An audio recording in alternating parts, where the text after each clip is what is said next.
Hey everybody, it's day 13 of 30 Hearts in 30 Days. Today we are going to be making a watercolor scrapped heart. We are going to be using scrap watercolor sheets, a heart template, some stamps, and we're also going to use an element called sisal. So let's get started. Now, these scraps are left over from a recent kit that I created for my ATC club. They are different colors, so I'm going to kind of piece them together and try to make what we call a master board. Master boards can be small, they can be big. Basically, we're just using scraps and making one big piece of paper. Next, I'm going to put my template on there. I'm going to cut this out. I do go ahead and just kind of put it on there with glue.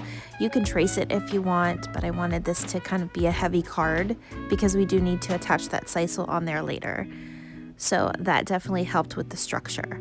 So now I'm just going to cut the heart out. I'm going to do it backwards. So basically I'm just going to do it upside down. I'm not seeing my final piece until I actually flip it over and it's in the shape of a heart. And there it is, and I promise it gets so much better.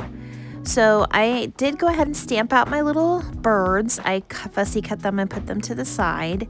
And now I'm taking this sisal and I'm just kind of gathering it. I'm just putting it like what a nest would look like. And I just stapled it on. It's okay. I went ahead and just stapled it. You don't want to really glue because those pieces are so small and they really do stick together, especially when they're kind of in a circle like that. So I took this little doily that I was gifted by somebody and we just use regular stick glue. I love this Scotch glue. This is what I use all the time. And I glued it on there.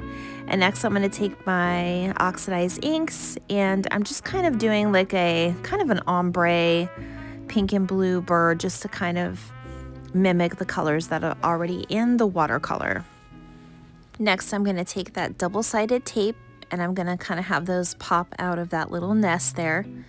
Now when you're working with the double-sided tape, you may want to have just a junky pair of scissors to the side because they do get sticky, or just make sure you clean your actual scissors.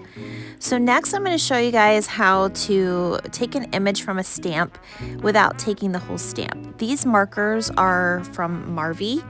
I've had those for probably since I was 11 years old and they last forever. This is great when you just want to use part of the stamp instead of the whole stamp when you're stamping out things like this word, lovebirds. So I went ahead and stamped that out on there. And also, if you guys want the link for those markers, you can find them on Amazon, and I could definitely put a link in here if you want. And then finally, my final touches, I'm going to go ahead and put some of these jewels on. These just give it a very sweet look and just kind of lightens it a little bit from that black that's on there. But I do like the black on the color. I love black with watercolor. I really do. I added a few stickers, and then just for a little touch up in that left-hand corner, I put just a little piece of fabric. I know it's a little bit darker pink, but I think it just kind of blends the black and the colors perfectly. So now we're going to go ahead and put our circle punch or a little hole punch through there, and I'm going to go ahead and put it on my ring. And you guys, that is day 13. If you like this project, make sure you like and follow. Thanks.